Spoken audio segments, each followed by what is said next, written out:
capaian-capaian seperti itu yang sebenarnya berharga gitu buat kita, yang kader meningkatnya kader, dan gimana nanti selanjutnya kita bisa menjaga kadernya untuk kedepannya berproses tumbuh di IMM.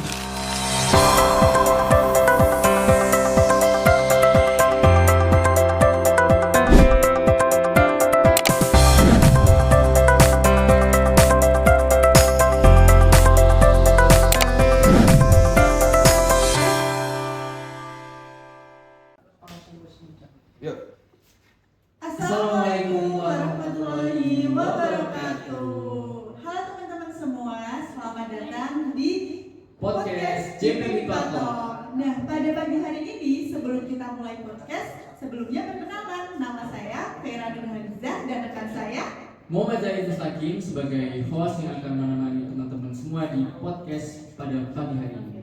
Pada pagi hari ini kita kedatangan dua pemateri yang sangat luar biasa. Siapa aja dong? Nah, yang pertama itu ada Ketua Umum di periode 2024-2025, yaitu Saudari Tri Yuliasi.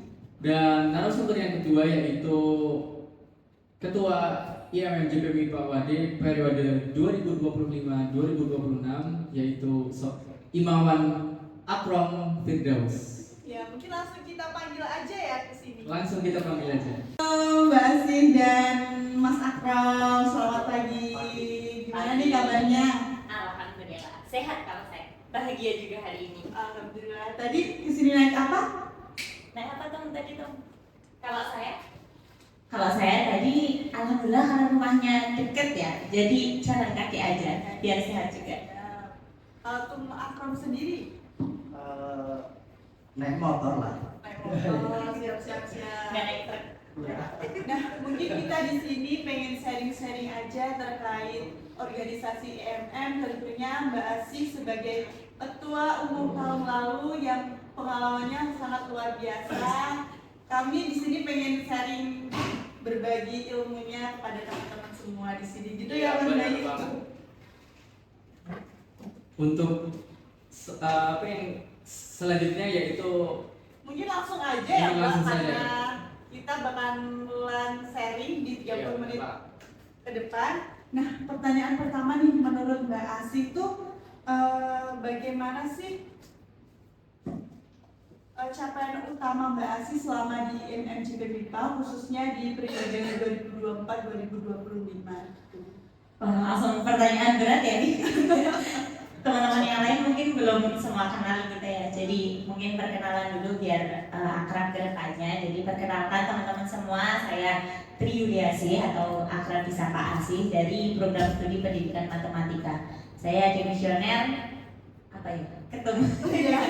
demisioner pimpinan komisariat periode 2024-2025. Tadi pertanyaannya langsung berat ya, capaian utama dari periode saya yang berpengaruh untuk perkembangan organisasi selanjutnya gitu ya. Kalau yang saya pahami itu organisasi yang baik, yang sukses secara program kerja itu kan juga didukung oleh administrasi yang baik juga. Nah, dari segi administrasinya yang menurut saya menjadi penting gitu ya, yang berpengaruh untuk keberlanjutan organisasi selanjutnya, kita memperbarui konten daripada pedoman organisasi dan administrasi gitu. Disesuaikan dengan, jadi kan setiap periode itu kan beda masa, beda orangnya dan beda dinamikanya. Nah, semakin kesini kan tantangannya juga semakin berat. Makanya pedoman organisasi yang sudah ada itu kita perbarui sesuai dengan kondisinya. Kala itu waktu periode kemarin itu banyak sekali personalia yang mereka itu Masya Allah sekali gitu. Dari segi kader dan juga segi pimpinan komisariatnya, mereka itu nggak cuma aktif di IMM saja, jadi banyak aktif di luar juga. Makanya perlu ada peraturan yang terkait gimana sih yang tidak membatasi juga, tapi tetap memajukan IMM gitu, tidak membatasi diri kadernya untuk berkembang di luar IMM, tapi juga tidak meninggalkan IMM gitu. Terkait yang kemarin lebih tepatnya ketika personalia pimpinan ataupun kader itu mengikuti PKM, tahu ya PKM merupakan yang sangat bergengsi itu kan, lomba bergengsinya di universitas. terkait itu peraturan terkait itu dan juga lain-lain. Mungkin kalau dari administrasinya itu sih. Kalau dari capaian yang mungkin dilihat dari program kerjanya gitu ya. Kalau dilihat dari indikator keberhasilannya yang menurut saya paling ngena gitu ya, itu di program kerja sekolah kependidikan. Kemarin teman-teman ini ikut jadi pesertanya kan? Just. Oh, Yes, seru banget itu. JPM Education School itu kan perdana juga, perdana di IMM JPM MIPA dan menjadi ciri khasnya. Kita kan tahun ini apa tuh divisinya pendidik? Iya nggak sih? Iya, Pendidik. muda progresif. Nah, ya itu. Jadi karena kita tuh di lingkup pendidikan gitu kan, jadi tentunya kita harus mengadain program kerja yang ya sesuai dengan ciri khas kita. Dan kemarin gacor sih, yang kemarin itu yang JPM Education School itu dilihat dari perkembangannya dan keren juga, alhamdulillah. Kemarin itu kalau dari kadernya yang mengikuti perkaderan utama DAD itu meningkat dari periode sebelumnya, ya meningkat 10 kader. Kelihatannya mungkin sedikit ya, tapi itu benar-benar berharga gitu. Satu kader yang bergabung aja kita udah Masya Allah, alhamdulillah, ini tuh harus kita jaga gitu kadernya. Apalagi ini 10 gitu, meningkat dari yang lalu. Itu berkat kerja keras daripada bidang kader ini, Tom Akram ini beliau dulu juga kabid bidang kader waktu periode saya, dan juga kerja keras teman-teman semua dari koordinator juga. Capaian-capaian seperti itu yang sebenarnya berharga gitu buat kita, yang kader meningkatnya kader, dan gimana nanti selanjutnya kita bisa menjaga kadernya untuk kedepannya berproses tumbuh di IMM. Jadi mungkin itu sih ya yang saya rasakan sih seperti itu gitu. Keren banget ya. Keren banget nih. Baik, untuk selanjutnya ada pertanyaan buat Tum Akrom nih. Kita tahu bahwasanya dalam sebuah organisasi itu pasti ada perkembangan. Nah, dampak perkembangan organisasi yang seperti apa yang diperoleh dari capaian periode sebelumnya sehingga dapat diimplementasikan pada periode yang sekarang? Kalau tadi itu masih perkenalan, saya juga mau perkenalan. Oh, silakan. Supaya apa ya namanya, lebih care begitu ya sama teman-teman yang mungkin nonton juga di YouTube kita. Saya Muhammad Akrom Firdaus, asal dari Pekalongan, dari Prodi Pendidikan Vokasional Teknologi Otomotif. Itu saja. Kalau kemudian dampak perkembangan organisasi yang seperti apa, capaian dari itu masih tadi, secara garis besar kita ataupun kami di MMJWK itu selalu apa ya, meneruskan proses capaian-capaian yang ada di periode masih dulu. Terutama pada hal-hal yang memang tadi yang seperti dikatakan Mas, itu hal-hal yang kecil. Jadi saya tidak berfokus, bukan tidak fokus ya, tapi tidak apa namanya, mengambil salah satu program kerja yang besar yang khusus itu enggak itu saja. Tapi hal-hal yang kecil tadi, misalnya seperti mungkin hal-hal diskusi ilmiah kita, kemudian terkait dengan keaktifan dan lain sebagainya, itu hal-hal yang semacam itu, pendekatannya dan sebagainya itu yang kemudian terus kita implementasikan, terus kita kuatkan. Itulah yang kemudian hari ini bisa memprakarsai teman-teman yang menjadi MIPA, mewujudkan kuantitasnya lebih banyak, kualitasnya juga lebih oke, serta mungkin kita membuka kesadaran. Dulu tagline-nya adalah berdaya dan berdampak. Ya, cuma kadang-kadang saya mikir, berdaya berdampak itu untuk siapa? Untuk kita, untuk masyarakat, atau untuk apa sih gitu? Oleh karenanya tak fokuskan lagi. Dalam salah satu misi kita akan fokus pada berdampak kepada masyarakat terkait dengan apa ilmu yang kita miliki, punya dampak apa sih IMM JPM ke masyarakat. Nah itu hal-hal kecil yang dari capaian masing itu yang kemudian saya implementasikan atau kami implementasikan di IMM Sinibahan atau sekarang. Sangat luar biasa sekali. Sebelum kita lanjut ke next pertanyaan ya, aku pengen tanya nih, sebenarnya Mbak Tum Asi dan Tum Akrom ini kan dari satu alma mater ya?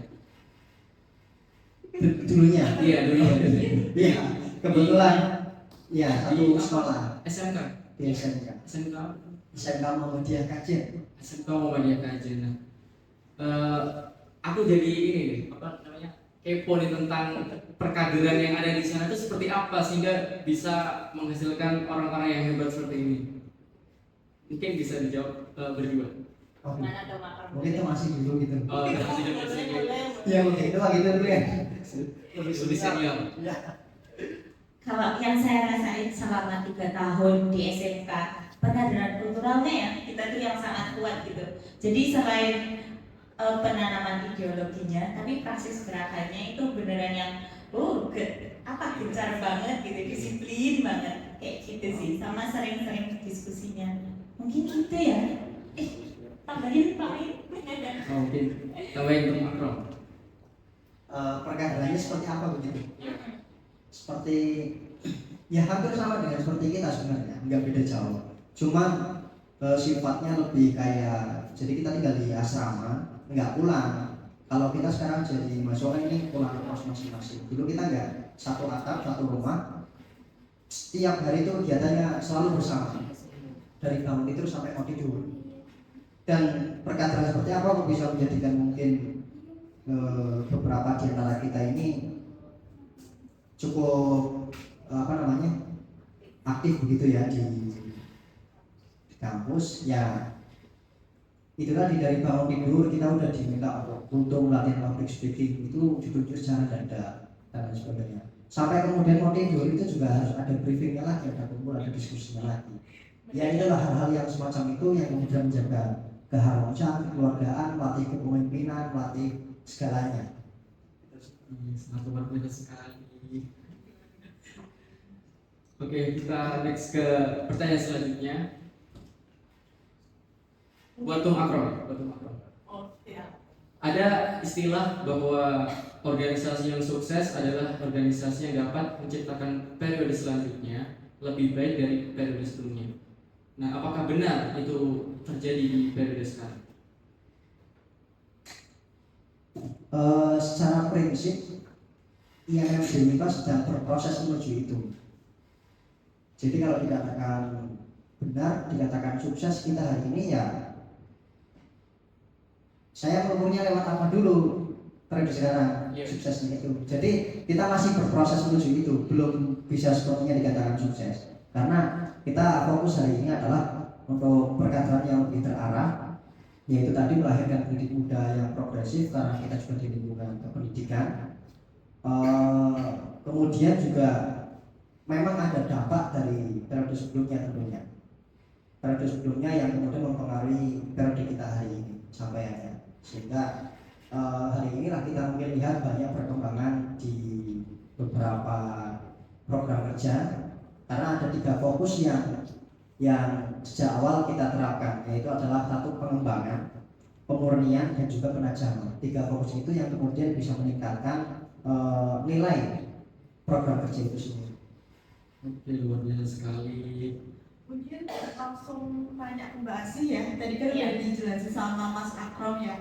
Nah, ini menurut Mbak Asih sendiri dari tahun sebelumnya, saat tahunnya Mbak Asih itu, dari Mbak Asih sendiri itu strateginya gimana sih untuk membentuk generasi yang berikutnya itu agar lebih baik gitu? Oke, untuk strateginya ya mungkin kalau selama waktu kita musyawarah itu kan juga udah dirumuskan, sempat ada evaluasi dari periode sebelumnya bahwa gimana sih cara kita itu memegang kader yang sudah melakukan perkaderan utama, sudah di AD, biar mereka itu nggak lepas tetap di IMM gitu. Nah, maka dari permasalahan itu akhirnya dari bidang kader selaku yang membawahi terkait perkaderan itu menginisiasi adanya kegiatan kader pro namanya. Kalau kemarin itu namanya kader pro. Jadi dia tujuannya memang untuk menyiapkan generasi selanjutnya gitu. Secara program ya, kalau secara program kayak gitu. Menyiapkan generasi selanjutnya, menyiapkan kader-kader untuk siap masuk ke pimpinan komisariat, mulai dari penguatan ideologinya kan waktu di AD itu kan penanamannya dikuatkan, terus setelah itu dikuatkan lagi di kader pro-nya dan disiapkan untuk masuk ke pimpinan komisariatnya. Itu kalau secara program kerja. Mungkin kalau secara tidak langsungnya dari kegiatan kulturalnya gitu setiap bidangnya. Jadi di komposisi setiap bidangnya di pimpinan komisariat periode sebelumnya itu kan kabitnya itu dari kabitnya dari yang angkatan saya, dan nggak semua kabit angkatan saya, tapi kebanyakan seperti itu kabit angkatan saya, dan kayak sektifnya memang diambil dari adik kelas, adik tingkat gitu, karena memang di situ untuk disiapkan dia melanjutkan di periode selanjutnya. Jadi dia harus paham kondisi di bidangnya, dan dia tentunya dilibatkan dalam pengambilan keputusan di bidang itu. Jadi mungkin seperti itu sih ya strateginya gitu. Dan kalau untuk di kadernya, strategi di kader selain tadi kader pro, yang kemarin waktu periode saya itu kan DAD-nya di awal ya, masih ingat waktu kita awal tanggal DAD itu, alhamdulillah walaupun kita dapat di awal dan sempat kaget gitu ya, wah awal banget ini awal periode banget kita langsung DAD nih. Kita jadi komisariat pertama yang DAD di cabang Jasman. Sebenarnya itu bagus ternyata teman-teman, bagus untuk mencari kader-kader supaya lebih kuat lagi. Jadi mereka baru masuk ke pimpinan, masuk ke ranah kita, dan langsung dikasih pemahaman yang lurus gitu di DAD-nya, langsung ya bisa langsung kita pegang lah. Mungkin dari situ juga sih mencari kader lewat DAD di awal kayak gitu, melatih nalar kritisnya kader juga. Mungkin Keren banget strateginya. Mungkin ini nanti bakal kita tiru juga kebaikan-kebaikan strategi yang udah Mbak Asih dan teman-teman lakukan di periode lalu gitu. Nah, mungkin Mbak Asih dalam sejarah IMM tentunya ada beberapa tantangan ya, maupun dari internal, eksternal. Nah, menurut Mbak Asih sendiri itu tantangan tersebut tuh apa aja gitu? banyak ya. Dan gimana cara menghadapi tantangan itu sendiri gitu Mbak Asih? Menghadapinya tarik nafas, Allahu Akbar, gimana ini? Enggak ya.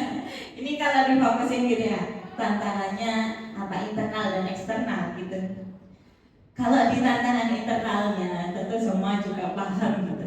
Setiap orang itu kan unik, punya passionnya sendiri-sendiri, beda-beda kan potensinya, dan kita harus bisa memahami itu, keunikan-keunikan itu, keberagaman itu yang wah kita harus banyak belajar nih. Kalau dari kadernya yang kemarin kadernya ya banyak sekali potensinya, minat bakatnya, dan kita sudah melakukan di screening awal ya oleh bidang kader. Di screening awal bidang kader itu ada konten bagian pertanyaan tentang minat bakat. Nah di situ untuk pemetaan terkait minat bakat kadernya, ya sudah dilakukan pemetaannya, tapi tindak lanjutnya itu mungkin yang menjadi tantangan. Jadi kurang masif waktu itu untuk tindak lanjut pemetaan kadernya yang di bagian minat bakat. Jadi kita terlambat mengetahui potensi kader. Jadi kan seharusnya komisariat itu jadi rumah tempat tumbuhnya kader kan. Mereka bisa nyaman berkembang di situ, meningkatkan minat bakatnya. Tapi karena mungkin kita terlambat mengetahuinya, jadi ya begitulah. Yang kemarin ada kader itu jago menari, kita kurang mewadahi seperti itu kan. Baru akhir-akhir kemudian kita cari wadahnya gimana nih untuk menyalurkan minat bakatnya kader. Itu sih tantangannya. Juga kalau di internalnya nggak mungkin bisa program kerja itu berjalan dengan baik kalau di personalnya pimpinan komisariatnya berantakan. Itu jadi PR benar. Jadi PR benarnya di personalnya pimpinan komisariatnya juga. Yang tadi di pedoman organisasi itu kan diperbarui karena kondisinya banyaknya amanah yang dipegang oleh personalia pimpinan komisariat selain di IMM, dan kebetulan mereka ini menduduki posisi-posisi strategis di luar gitu. Jadi kayak manajemen waktunya pimpinan komisariat ini yang harus benar-benar diolah baik gitu. Dari bidang organisasi harus ini gimana nih menentukan jadwalnya, harus tetap menjaga semangatnya pimpinan komisariat untuk ber-IMM-nya. Begitu itu kalau di masalah internalnya gitu. Dan upayanya tentunya kan ada yang sampai menghilang entah kemana gitu.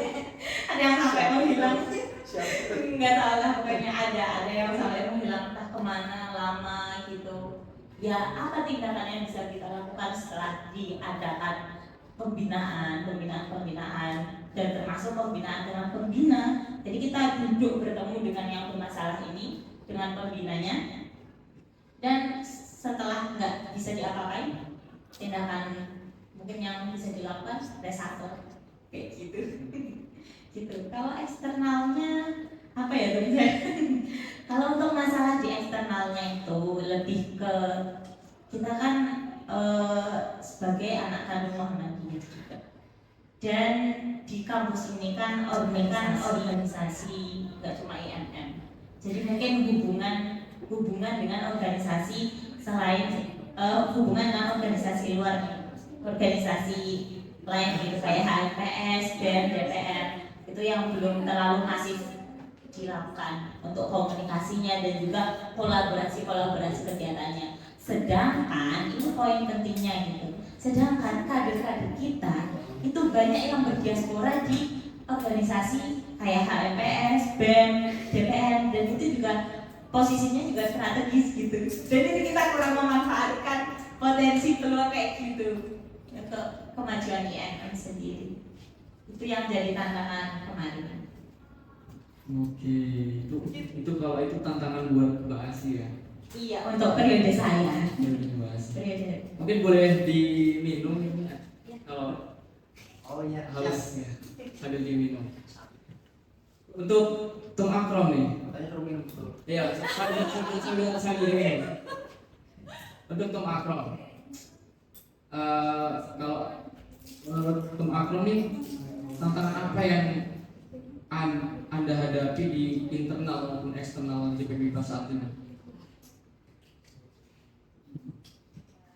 Oke, untuk tantangan ya tahu sendiri lah gitu. Sama aja aslinya, sama dengan periodenya Tum Asi. Cuma mungkin dalam tantangan tersebut kan kita cara mengatasinya yang mungkin cukup berbeda begitu. Hampir semua yang ada disampaikan Tum Asi itu masih terjadi di hari ini. Satu yang paling sangat menonjol bagi saya dan agak berat itu adalah menjaga semangat teman-teman untuk berorganisasi. Itu sih yang paling menonjol.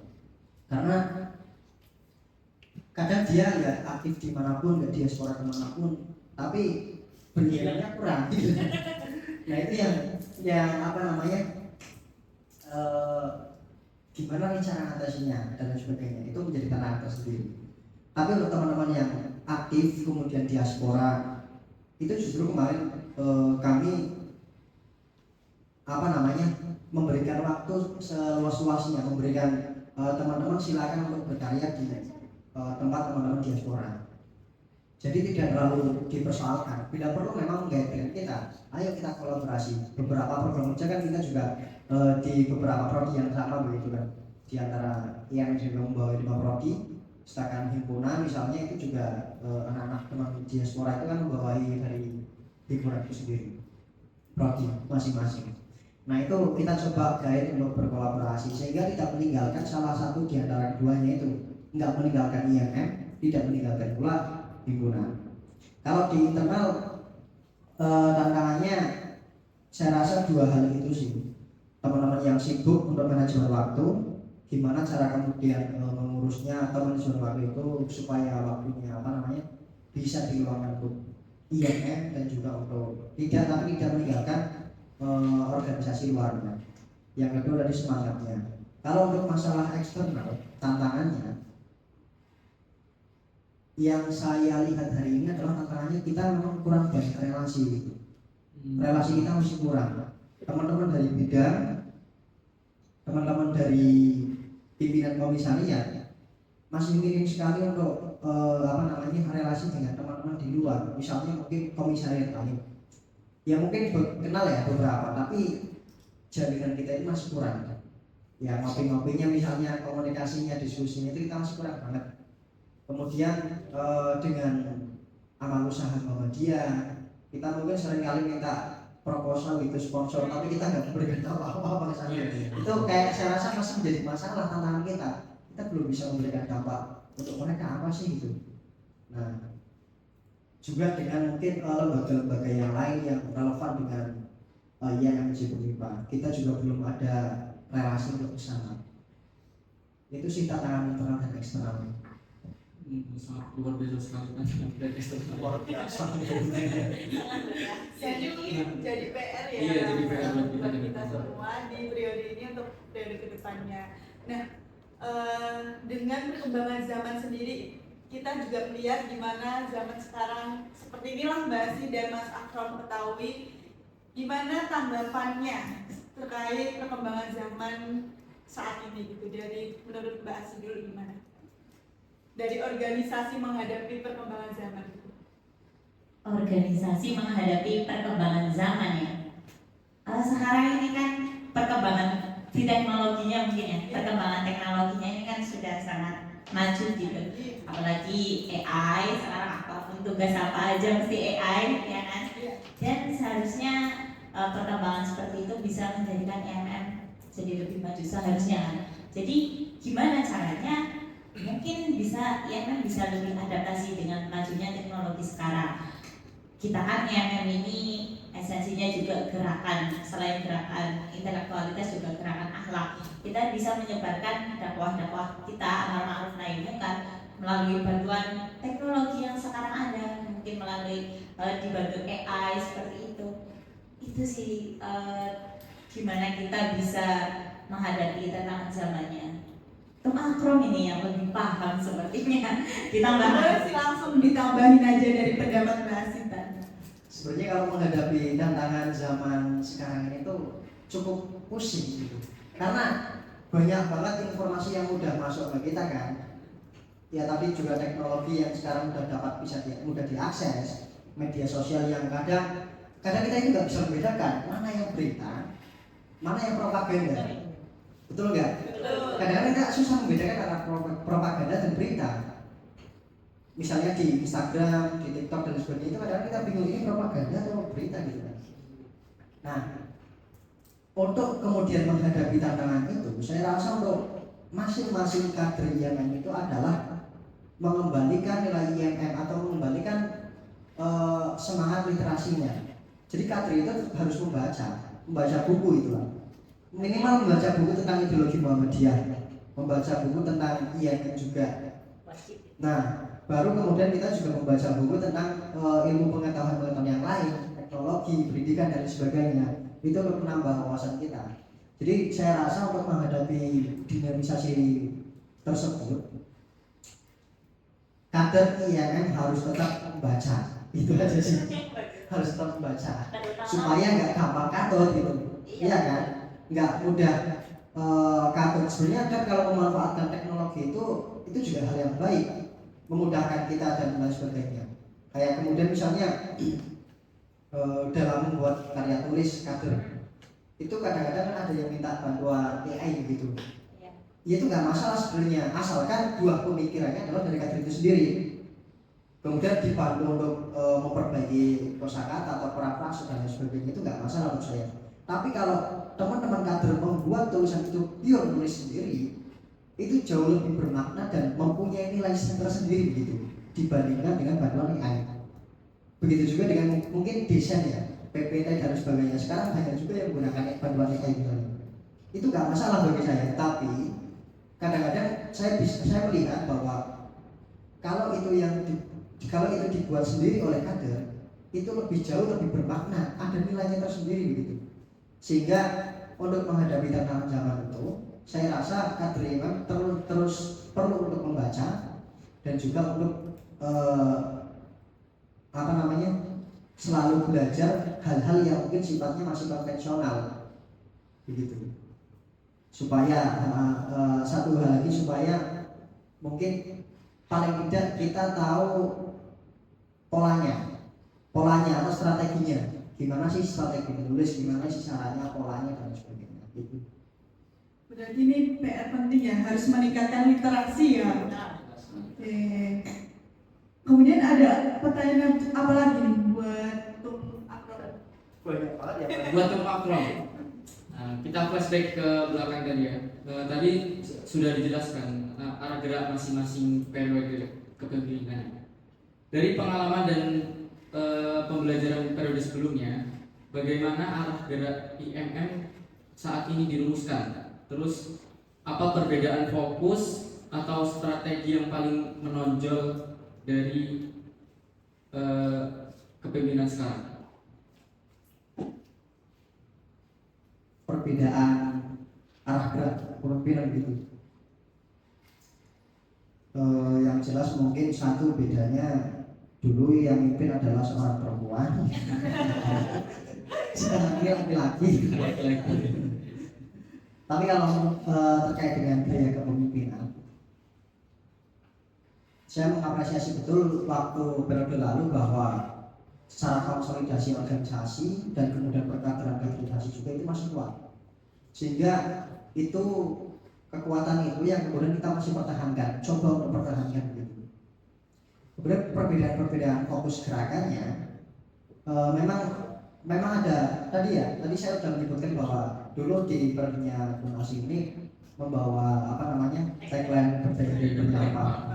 Cuman saya ada kritik di situ tuh. Ya, gimana dong? Maksudnya tadi itu kritik ini masih membingungkan, berdaya berdampaknya itu untuk siapa? Belum spesifik gitu ya. Nah, kalau di dalam visi misi saya itu dan tagline-nya saya rubah jadi melahirkan pendidik muda yang progresif.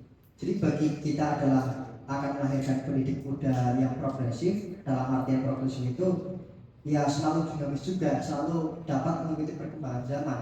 Sekarang ini kan mungkin anak-anak misalnya, kita kan ini calon guru nih, output dari kita semua ini kan calon guru. Nah, anak-anak itu kan sekarang berbeda gitu loh, generasi sekarang sama yang dulu itu berbeda. Cara pembelajarannya pun pasti berbeda. Nah, gimana kita bisa, PR-nya di periode sekarang itu adalah gimana kita bisa melahirkan guru-guru yang kemudian bisa menyesuaikan dengan anak-anak tersebut gitu loh. Pasti kan metodologi pembelajarannya juga pasti berbeda antara yang dulu dan sekarang. Nah, kita coba bagian menyesuaikan. Kemudian fokus gerakan kita juga pada penguatan nilai-nilai kependidikan, juga pada peningkatan kualitas kader itu sendiri. Sebenarnya ini masih sama dulu juga punya fokus ke arah situ. Cuman ini kita coba lebih kuatkan lagi.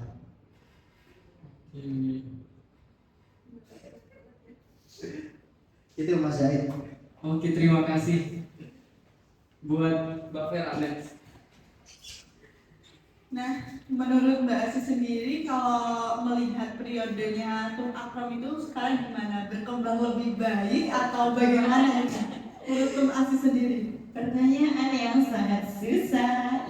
Kalau saya sendiri kan sekarang udah tidak masuk ke dalam, jadi saya hanya bisa lihat di permukaannya saja gitu, dari apa yang di share gitu, dari pamflet kegiatan yang di share. Kalau yang saya rasakan lebih banyak, iya tadi yang seperti Tung Akrom bilang, penguatan detail-detailnya itu. Kalau dulu ya contoh kecilnya nih ya, kalau dulu di periode saya yang rutinan al-kafinya itu kan cuma baca al-kafi seperti itu kan, tahsin, dan itu berulang dari periode sebelumnya tahsin, dan ini tahsin lagi, dan al-kafinya tidak begitu membedah secara dalam gitu kan. Nah, di periode Tung Akrom yang saya lihat, diskusi-diskusi terkait makna daripada surat Al-Kahfi itu dibedah seperti itu. Itu hal-hal kecil seperti itu udah, wah ini udah lebih baik sih ya, udah banyak sekali. Dan juga untuk kegiatan yang gerakan intelektualitasnya kan, waktu periode saya pelatihan artikel, dan sekarang berkembang juga, maksudnya walaupun apa sih ya, pelatihan esai, kan sekarang juga banyak lomba-lomba esai juga. Lebih ini sih yang saya lihat, lebih menyesuaikan dengan kebutuhan daripada kader mungkin ya. Ini yang saya lihat di permukaan ya. Karena saya kan nggak tahu di dalamnya itu seperti apa, dan berkembangnya teman tolak ukurnya periode saya. Kalau yang ditanya lebih berkembang apa enggaknya kan, ya saya hanya bisa mengukurnya dari tolak ukur periode saya itu. Begitu sih. Lebih berkembang sekarang, lebih solid kelihatannya ya. Lebih solid gitu. Udah jalan hampir akhir periode kan ya sekarang. Iya. Beberapa bulan lagi nih. Itu udah menunjukkan baik gitu. Tapi mungkin ini sih Tom mau nanya, hubungannya gitu dengan program studi dan juga dekanat itu masih terus dilanjutkan hubungan baiknya gitu. Kalau secara personal gitu ya, itu masih secara personal. Tapi kalau secara organisasi itu memang belum kita ajak untuk ketemu. Karena beberapa agenda udah kita jadwalkan sebenarnya bertemu dengan dekanat. Tapi kan dekanat kita itu sibuk banget. Jadi sekretaris PP dia. Nah itu kita mengagendakan waktu itu susah. Sehingga kita mungkin waktu itu kita alihkan kepada wakil dekan.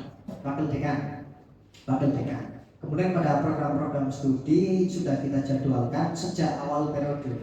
Namun memang dari beberapa prodi ada yang mereka agak sibuk, Mas belum bisa kalau di tanggal ini, dan kemudian sampai hari ini kita belum bisa menyesuaikan tanggal untuk bisa sama-sama lagi. Tapi tentu itu capaian di periodenya itu masih yang sangat bagus untuk menjaga hal itu. Nah itu masih coba untuk kita tetap adakan. Tapi memang belum terrealisasi sampai ke prodi-prodi.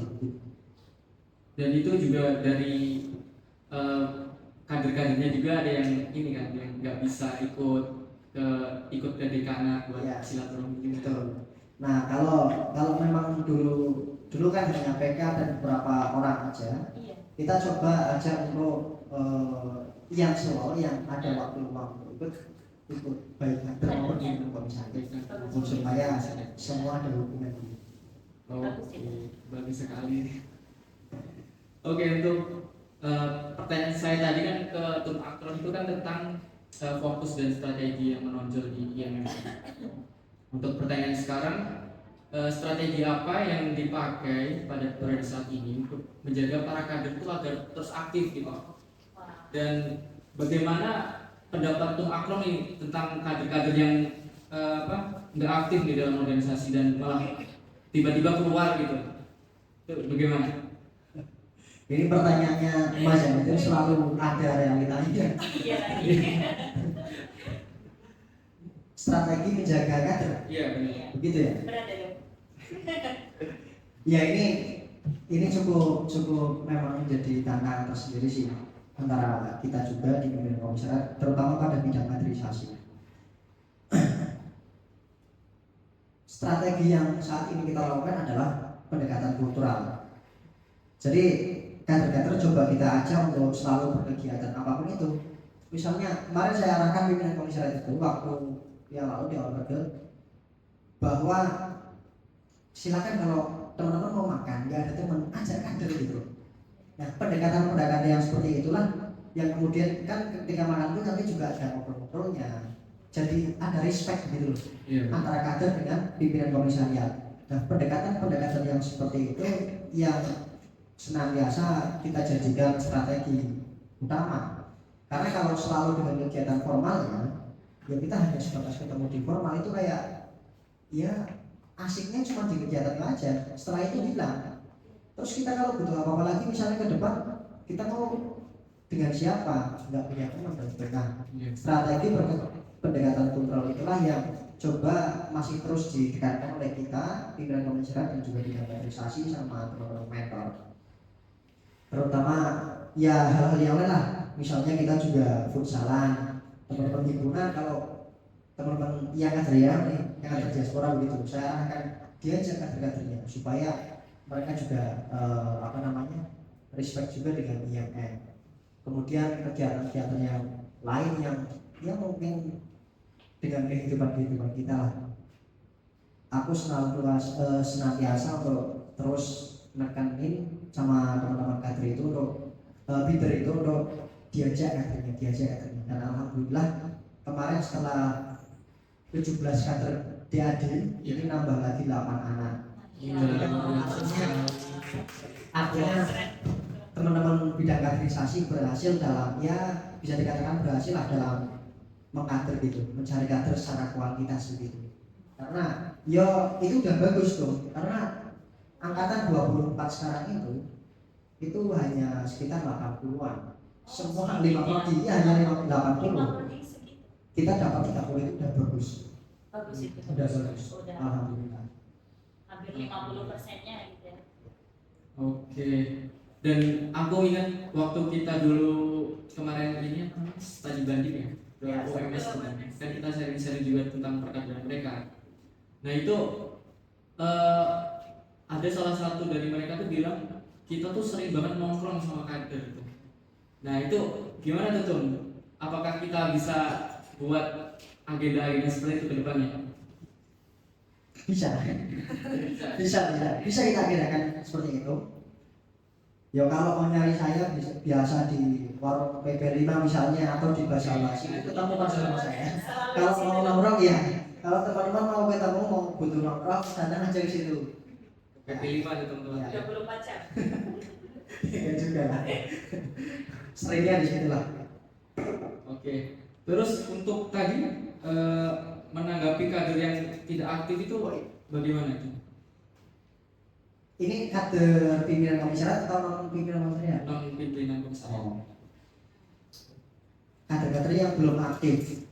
Jadi kan ada beberapa kader di kita ya. Kita kan mengkategorikan kader itu ada beberapa hal. Kita lihat dulu ini kader yang sifatnya hedonis atau kader-kader yang suka kritis dan sebagainya. Nah, kita kan coba untuk pemetaan itu melalui bidang kaderisasi. Kader-kader yang kurang aktif, saya rasa menangani hal itu nggak cukup sulit. Karena di kita aktif semua, alhamdulillah kadernya. Iya, jadi nggak ada kesulitan dalam menangani hal itu. Lah bisa kita lihat aja dari teman-teman ketika diskusi, misalnya kita selalu ramai, alhamdulillah. Ya ketika ada kegiatan selalu ramai, teman-teman aktif, saling mengajak dan sebagainya. Ya mungkin ada beberapa yang program kerja kita yang nggak terlalu banyak kader yang datang. Yaitu pas banget ketika ada kegiatan-kegiatan yang bersamaan, tabrakan gitu. Himpunan ini mengadakan ini, ya udah kesana semua. Kayak, misalnya waktu itu pas penulisan esai, anak-anak kampus kan nggak bisa semua. Nah itu kan mereka ada study banding juga kan dengan anak ini. Nah kemudian pas apa lagi ya, termasuk mungkin pas dia di internal, ada beberapa yang nggak bisa ikut karena ada hal yang bertabrakan. Jadi kalau secara diukur menangani kader yang nggak aktif gimana, aku belum menemukan kader yang nggak aktif soalnya. Kan aktif semua. Aktif semua alhamdulillah di Pak. Nggak aktifnya itu di media sosial. Di media sosial kita masih kurang aktif. Oke. Gimana? Ada lagi? Saya ini sih ya, saya mengapresiasi banget ini. Tepuk tangan dulu dong buat periode ini yang dibawahi, yang dipimpin oleh Tom Akrom. Bagus tahu untuk perkaderan kultural itu ya, biar nggak cuma dia tuh nggak cuma perkaderan formalitas saja. Kulturalnya dia kan bisa membangun bonding yang lebih kuat gitu, hubungan antara pimpinan komisariat dan juga dengan kadernya. Jadi kader nggak merasa apa ada gap antara pimpinan komisariat dengan kader. Kan kalau hubungannya udah baik, diajak kemana aja, diajak susah kayaknya mau kan, gitu. Bagus ini bagus. Alhamdulillah ya. Nah, mungkin ini terakhir ya buat Mbak Asih, terkait harapan Mbak Asih untuk IMM JB Binmas sendiri ke depannya itu gimana? Harapannya untuk IMM JP MIPA ke depannya tentunya visi misinya bisa tercapai, semua program kerjanya tercapai dengan hasil yang maksimal, dan juga yang dirasakan oleh kader bisa beneran tumbuh gitu, mengalami proses pembelajaran di rumah IMM itu, dan juga IMM bisa hadir untuk menjawab kebutuhan daripada kadernya. Itu saja mungkin singkat. Mungkin Akram juga mau nambahin Untuk Akram, apa harapan dan visi besar IMM ke depan berdasarkan refleksi dari perjalanan masa lalu hingga sekarang? Kalau harapan saya dari periode ini begitu, saya berharap bahwa ke depan IMM JB MIPA ini terus bisa melahirkan seorang pendidik yang progresif begitu. Itu harapan saya, karena dari fokus itulah kita bisa benar-benar memiliki peran sebagai seorang insan, seorang manusia, peran kemudian untuk melahirkan generasi-generasi yang kuat, enggak yang lemah, sebagaimana yang dijelaskan dalam surat An-Nisa. Kita nggak boleh kemudian melahirkan atau meninggalkan generasi yang lemah, baik kader IAIN kita nggak boleh meninggalkan dalam keadaan lemah, maupun ketika nanti kita jadi guru, kita nggak boleh meninggalkan murid-murid kita menjadi murid yang lemah, yang nggak tahu apa-apa, yang nggak mampu apa-apa. Jadi saya berharap ke depan IAIN JWP inilah menjadi wadah untuk melahirkan pendidik muda yang progresif itu tadi. Kita menjadi guru-guru yang progresif, yang selalu bisa memanfaatkan teknologi dengan baik, yang bisa melahirkan generasi yang terus bisa melahirkan pemimpin-pemimpin bangsa kita. Yang kita lihat pemimpin bangsa kita hari ini banyak sekali problematikanya begitu. Pemimpin, mulai dari pemimpinnya bahkan mungkin sampai ke masyarakatnya. Ya kita mencoba untuk terus berperan. Kita berharap bisa menjembatani itu untuk menjadikan Indonesia maju. Kita seorang guru misalnya, kita nggak hanya mengajar di sekolah-sekolah atau sekolah formal gitu, tapi kita mencoba untuk bisa berperan untuk teman-teman atau untuk masyarakat yang mereka tidak bisa membayar biaya sekolah untuk anaknya. Kita harus hadir di sana, kita harus memberikan ruang pendidikan untuk di sana. Nah itulah yang nanti coba untuk kita fokuskan arah gerak kita, fokuskan kemudian hasil outputnya untuk IAIN JWP ke depan. Gitu sih. Boleh. Menambahkannya, baru ingat tadi kalau kita IAIN itu kan bukan cuma mahasiswa yang bergerak di lingkup mahasiswa yang sesuai triloginya, kan ada kemahasiswaan, keagamaan, dan juga kemasyarakatan.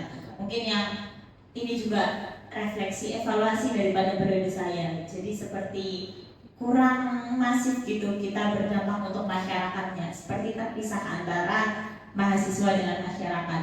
Kalau apa itu tuh istilahnya intelektual yang nggak terpisah sama masyarakat, ada namanya intelektual organik kalau nggak salah. Ya, intelektual organik itu. Jadi kita mahasiswa, kita hadir ke masyarakat itu untuk menjawab kebutuhan masyarakat gitu. Jadi kita nggak kayak mahasiswa nih intelektual, tapi pas hadir di masyarakat ngomong-ngomong, nggak bisa ditanya ini itu, nggak tahu jawabannya, nggak tahu permasalahan yang ada di masyarakat. Mungkin lewat kita kan ada bidang sosial gitu, sosial dan pemberdayaan masyarakat, digalakan, dimasifkan, diaktifkan lewat bidang itu gitu. Banyak juga kegiatan bergensi yang diadakan oleh Kemendikbud untuk terjun aktif di masyarakat, kayak PKM, PPKU seperti itu kan, bisa lewat kegiatan-kegiatan seperti itu didanai juga kan. Nah itu mungkin, jadi mahasiswa kita kader IAIN itu jadi intelektual yang tidak terpisah dari masyarakat juga gitu. Oke, benar banget.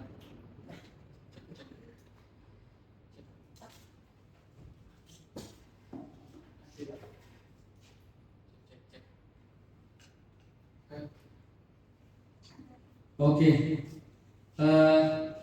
tadi sudah dijelaskan mengenai harapan dan visi besar IAIN ke depan, dan juga tadi Tum Akrom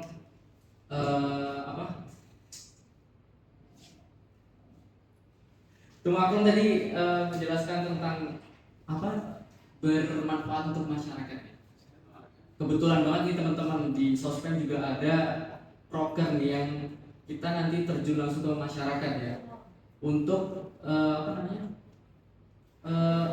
memberikan sedikit ruang pendidikan buat teman-teman di luar sana yang terkendala biaya. Apa nama programnya? Tunggu aja nanti. Keren, ada itu beneran. Iya, ada. Dan lokasinya boleh disebutin nggak tuh? Nanti aja. Oh, nanti aja biar kalian kepo semua ya.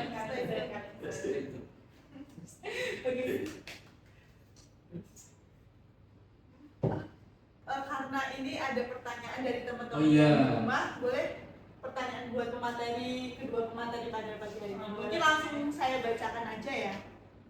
Pertanyaan pertama, sebentar, ini dari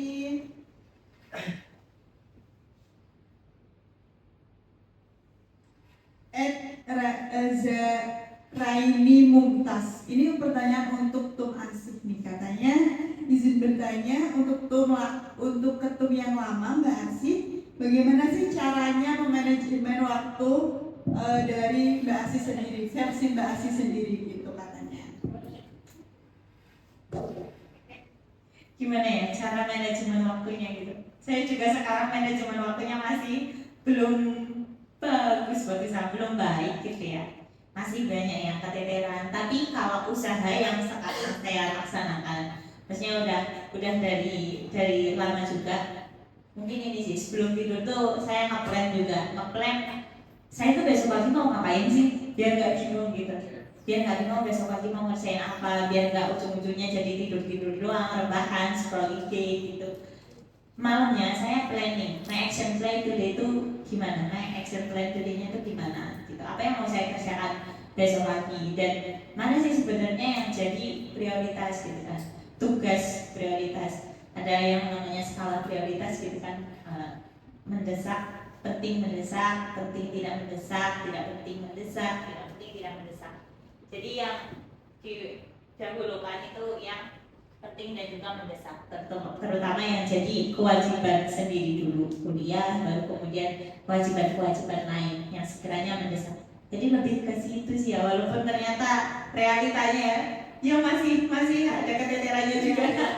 Sambil ya Allah, ini gimana ya Allah, bisa gak sih manusia itu kayak cacing membelah diri, kayak amuba membelah diri, ya Allah, kok rasanya capek, tapi ya udah kita jalani aja gitu.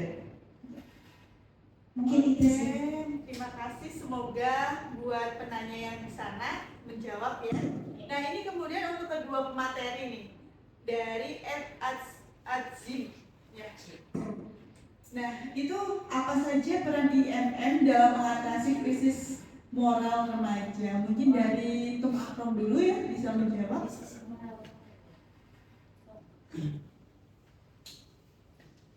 Peran IMM ya, dalam mengatasi krisis moral.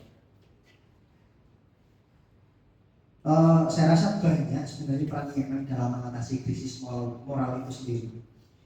Di IMM itu kita selalu, kalau ikut kegiatannya ya, di IMM itu selalu diajak berkegiatan yang dimana selalu menekankan nilai Islami gitu, nilai-nilai religiositasnya.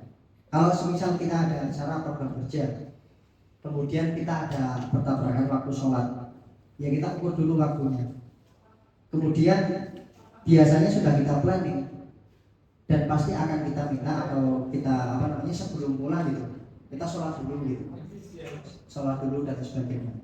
Yang paling tidak hal-hal itulah yang kemudian bisa mengatasi krisis moral itu.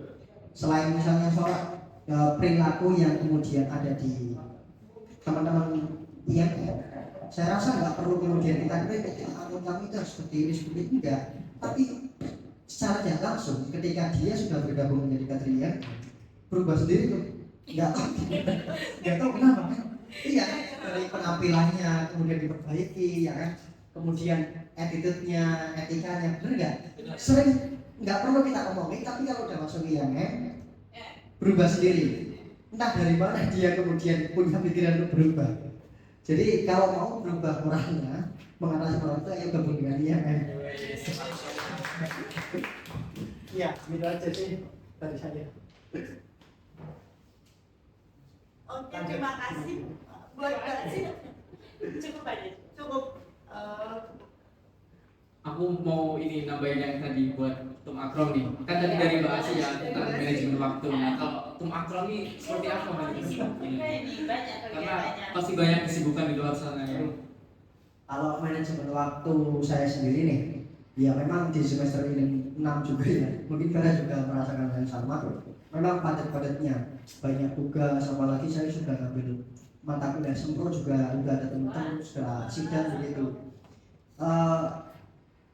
Tapi hal itu masalah akademik, organisasi, rapat-rapat dan sebagainya, ditambah lagi mungkin ada beberapa jadwal di luar. Saya coba menentukan hal-hal itu, kegiatan-kegiatan itu dengan kita di masih skala prioritas mana dulu nih yang harus saya laksanakan gitu. Iya. Mana yang paling penting, tugas kuliah, organisasi, sama tugas-tugas yang lain gitu. Saya tentukan tuh. Nah, cuman bedanya saya dengan Mas, saya nggak tulis.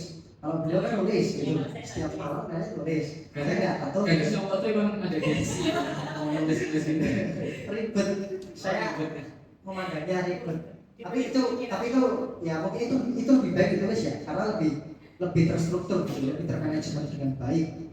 Kalau saya enggak, saya tak pikir malamnya misalnya besok saya mau ini misalnya. Pagi dari jam 7 sampai ini kuliah. Kemudian setelah kuliah saya mau lanjut. Setelah kuliah saya lanjut mungkin mengerjakan tugas dulu gitu. Kemudian sore biasanya mulai dengan rapat dan sebagainya, yaitu hal-hal itulah yang kemudian saya coba untuk manajemen waktu saya. Tapi kemudian ada hal juga kasus yang dimana mungkin beberapa ini kalau di bidang ini agak rapat, ini juga bidang rapat, sama-sama butuh PH-nya gitu kan. Nah kemarin saya bingung apa saya nggak bisa ambil diri saya gitu. Ya kalau strategi saya ya tak satukan rapatnya di tempat yang sama, itu aja selesai, kan nggak usah dibuat pusing. Jadi kadang-kadang orang apa ya buat pusing sendiri itu loh, padahal hal-hal yang dibuat pusing itu malah meribetkan kita gitu. Nggak perlu. Saya rasa nggak usah diribet, nggak usah dipusingkan. Di satu tempat kan yang sama, kita rapatkan masing-masing, beda meja aja nggak masalah. Nanti saya kesini setelah ini selesai nanti kesana begitu. Oke, itu kalau tentang rapat ya. Terus kalau semisal ada kesibukan lain dan bertabrakan dengan kegiatan IMM, nah itu Tum Akrom tuh kadang sering menyempatkan untuk hadir gitu.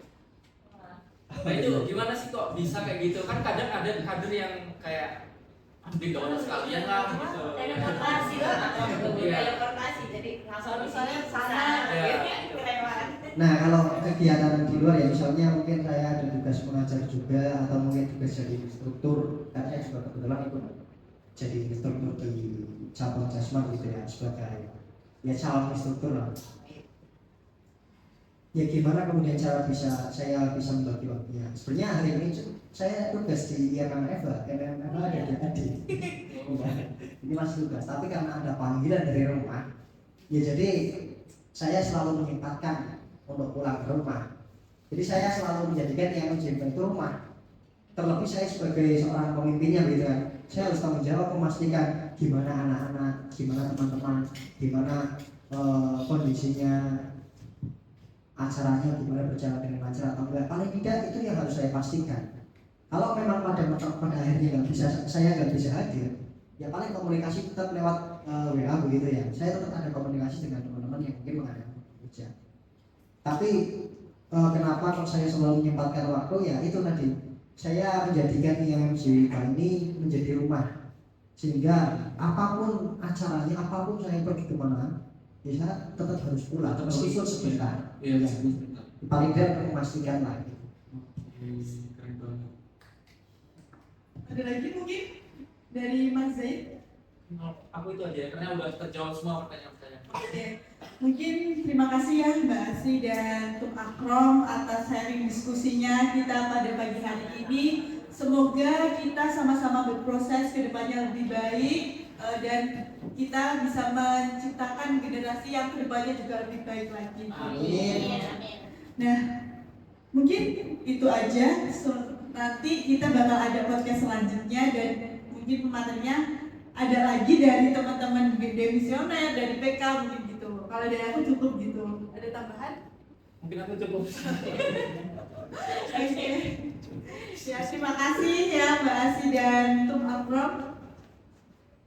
Mungkin ada pesan-pesan gitu buat kita semua gitu.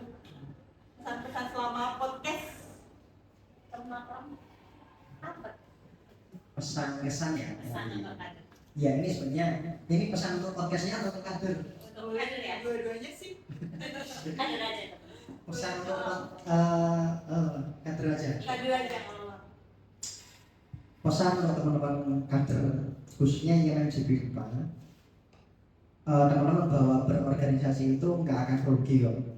Meskipun banyak sekarang propaganda yang selalu menyudutkan organisasi, ngapain berorganisasi, ngapain ini itu dan lain sebagainya.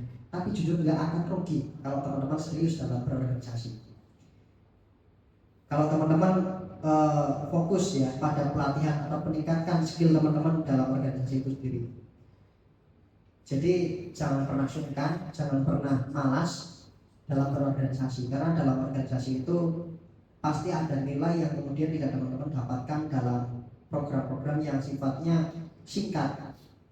Kadang-kadang sekarang itu diarahkan mahasiswa itu mengikuti program yang sifatnya singkat, nggak dalam jangka waktu yang panjang manfaatnya. Kalau organisasi kan enggak, maksudnya ada manfaat dalam jangka yang panjang, bermasyarakat, kemudian apapun itulah, itu dilatih dalam hal itu. Public speaking, dilatih untuk bicara dari nol sampai bisa belajar membaca Quran misalnya dan sebagainya, itu juga dilatih dari nol sampai bisa. Itu sifatnya jangka panjang. Jadi jangan pernah sungkan untuk berorganisasi, terutama organisasi IMM, jangan yang lain. Dari bahasa sendiri. Ini menambahkannya yang dari Tum Akrom tadi, ya jangan tergiur sama proses yang instan, hasilnya nanti langsung ini langsung dia berprofit nih misal. Tapi jangan, kita tetap belajar sepanjang masa gitu kan. Jadi apa tujuan manusia diciptakan di bumi itu kan untuk selain beribadah kan juga menjadi khalifah fil ard. Dan jadikan IMM ini sebagai jalannya untuk kalian menjadi manusia yang Allah cita-citakan itu, yang menjadi manusia yang beribadah kepada Allah dan juga khalifah fil ard kayak gitu. Jadi jangan sungkan untuk ber-IMM. Kita aja. Ya, mungkin terima kasih ya Tum Akrom dan Mbak Asih.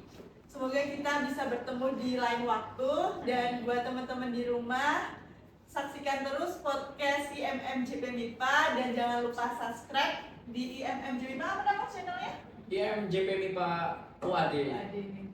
Dan oke, kita akhiri ya. Saya Ferani Khaliza dan rekan saya Muhammad Zaid Mustaqim. Kami pamit undur diri. diri. Wassalamualaikum warahmatullahi wabarakatuh.